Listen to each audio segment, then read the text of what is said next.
SportsSpeak Golf Cars and Motorbikes. Highway 327 West in Silsbee has this sophisticated, street-legal Tony Lamborghini golf cart, 6-seaters, 4-seaters, customized trailers, LaFree electric bikes, manual pedal bikes, and a motorized Velo Solex, tires, wheels, trolleys, and accessories for club car and easy-go.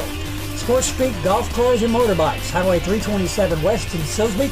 Call them at 385-3838. JP White, SportsSpeak Sports, where we talk sports and a few other things. And have with me today Phil Potter of Silsbee. Hello, Phil. Glad to be here. Phil, I understand that let's just get in. You played a little basketball, but you didn't play professional ball. But what do you know and think about the basketball situation? Well, I played basketball in the late 50s. The game has evolved into a sport where I would not have the size to play today. Dr. Naismith invented the ball to fill in between football and baseball. Now wait a minute, that is beyond after where the guy had the beach basket and started that. That is You're talking about the next step with the real thing, all right? And he got the rules out where everyone could play ball. Okay. No matter what size. Okay. And because he made it a non-contact sport, you couldn't touch anyone. If you couldn't run over them or push them out of the way or anything like that, like they do today. Size didn't mean as much when I played as it does now, because if you can't touch, you can't push. And now then, weight means a whole lot on a basketball court to kind of nudge somebody out of the way. And the game has changed the way you handle the ball, because back in my day, you could only touch the ball on top when you're dribbling. The ball had to stay in front of you. You couldn't dribble it between your legs. You couldn't touch the ball on the side. It was called carrying the ball. You run plays all the time. And you had 5 or 6 basic plays, and you had variations of those plays. And coming down the court, the guard brought the ball down, and he'd call a play, and you'd run the play, and there'd be a pick man, and usually that was the man who would take the ball and go into the basket and score. And back in those days, they taught you to get closer to the basket as you could, because you had better opportunity to put the ball in the hook. Now then, they have 3 points. We didn't have 3 points back then. And most basketball players in my day in high school, and even independent ball after that, was under 6 foot tall. There was no dunking the ball. Matter of fact, we never heard the term dunking the ball. Most of us couldn't jump high enough to dunk the ball. And another thing about basketball that's changed is you can't put your hand on anyone. You can now. You can keep up with your defensive man by putting your hand on them. You couldn't do that then. You had a right to be wherever you were on the court. They couldn't push you out of the way. If they did, if they touched you or manhandled you, it was a foul. And it's just a completely different game now. It's a big man's game now instead of anyone's game. Okay.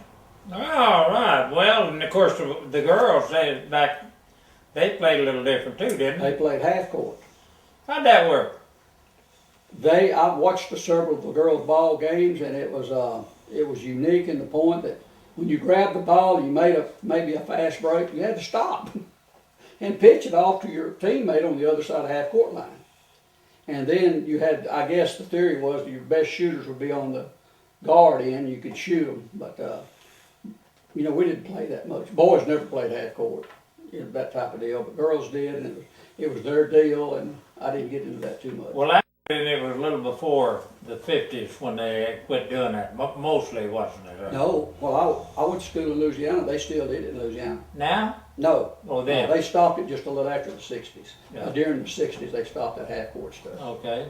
And I understand Oklahoma stopped later, too. That was, I guess, just in different states. In Texas, they are already playing full court, girls were. Okay. Well, that's good. I also I've heard that you're quite a fisherman. Do you fish any lately? Yes, I love to fish. That is a passion, actually.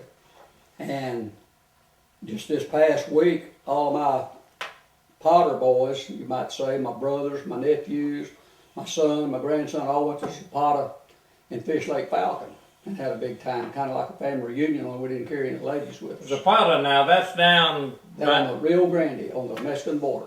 Oh, okay, on the Rio Grande. Okay. Did you catch any? How good you catch any fish? We the largest we caught was a 9.6. We caught several 9-pounder, but the largest this year we caught was a 9.65. That's pretty good sized fish, isn't Good it? sized fish. Pretty hard to handle, huh? It's a lot of fun. I'll put it that way. You have to get a net to get them out or out of the water. I net mine. Some people don't, but I do net mine.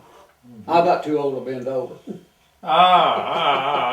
Do you fish locally to mount anything? I fish Toledo Bend and Rayburn a lot. Yeah. I got a camp on Toledo Bend. Okay. Is it dangerous out there doing that fishing? You ever hit anybody with a pole or anything? I've hooked myself a couple of times, and my son has hooked himself a couple of times. But we've learned techniques, if it's not too deep, how to yank it out with a string. Okay. And that makes it easier. If you get so deep that you can't, you just run into Hemphill to the hospital, and the doctors pull it out. Oh! Literally, yeah. Well, alrighty. Are the other places, did you ever do any deep sea fishing? No, I don't. I never saltwater fished. Saltwater, that's... What do you know about that? I don't know much about that. I don't know anything about saltwater fishing. I'll say, well, they go out there and stay a long time, though, I guess. So much I don't know. I don't know. I know that we, when I tournament fished all the time, sometimes we'd have night tournaments, and we fished at night. Oh? And then sometimes, most of the tournaments are in the daytime. Well, how are you going to know when you got a fish on the hook if you don't see it doing or whatever? You don't fish with corks bass fishing. Oh, okay. You tight line and you can feel them bump it. Oh, okay. And you get to adapt to where you can, it's a real sensitive feel, and you can just feel them when they suck it in and spit it out even. Okay. Do they do that with a pole, cane, to mount anything anymore? Now, if you perch fish, I guess you do. If you white perch fish. Like on the Nature's River or somewhere like that. You yes. won't go up on the lake to do that, would you? No, I wouldn't, because, well, the tapered banks on the lake most of the time it's not good for pole fishing. You have to have a rod and reel you cast out in the lake. Lake, I've heard of Danby and Lake Rayburn and what they do, build all those lakes up there, or are they some of them natural? They dammed every one of them. The Danby's dammed up to Natchez. Toledo Bend dammed up to Sabine. And Rayburn dammed up to Atoyac and the Angelina. 3 different rivers. Yes.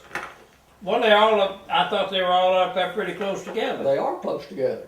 Those rivers came down like that. Yeah. And actually, Rayburn drains into Danby through the Angelina. Okay. And then the Natchez comes from the western part down to Danby. Those dams, do they create an electric dam? They have generators in them, but they don't get to use them quite often. What's the problem with that? Is water not high enough or something? Yeah, well, just like this last drought we had, they get to record lows, and you can't generate when you don't have any water. Have you got something wild that happened to you sometime during life that you'd like to tell us about? If not, give us some philosophy. So what's your philosophy of life? Well, You got a piece of that? I like to serve others. I like to work with kids. I work with 5th and 6th grade, and I work with high school kids when I was young enough to keep up with them. It takes a lot of energy to work with high school kids. So now that I've kind of slowed down, I went 5th and 6th grade, and I love them. And we teach them about things they should do, just not straight out of the Bible. They make them right, be polite. You know, every kid's got a game in his hand anymore.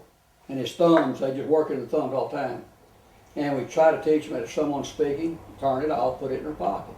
And we try to teach them to pray. We try to teach them to be friends and be very good friends and not mistreat people. We need that very much in our world today. In other words, just be a good person. All right. One day, at the end of the year, I always tell the kids that, you're going to be in situations now that you're fixing to get older and you're fixing to be in parties and you're going to be in a situation you may not want to be there, like drinking and dope and all that. I said, I'll come get you. You just call me, I'll come get you. And every time some kid has something to say, but this one young man, we line him up to send him back to dismiss him. And this one young man, I was standing right beside him, and he said, Mr. Potter, he says, do you know how old I am? I said, I called him by his name. I said, yes, I do. You're 11 years old. He said, do you know how old you are? I said, yes, I do. He said, well, when I get up old enough to get in that kind of trouble, are you still going to be able to drive? What's your family situation? I have 2 boys. I've been married to my wife, be 50 years in May. Okay. And my boys are, I guess my youngest is 48 years old. And I have 2 grandkids. Okay. And that's a blessing. Okay. Matter of fact, one of those 9-pound bass, I put my grandson was fishing with me, and he caught a 9-2, the biggest bass he's ever caught. He like to have a meltdown. Okay. All right, JP White, SportsSpeak Sports with Phil Potter, and we talk sports and a few other things. Yes, we did. Thank you for being here, Phil. We'll see you next time with another story and talk a little sports and talk about some other things.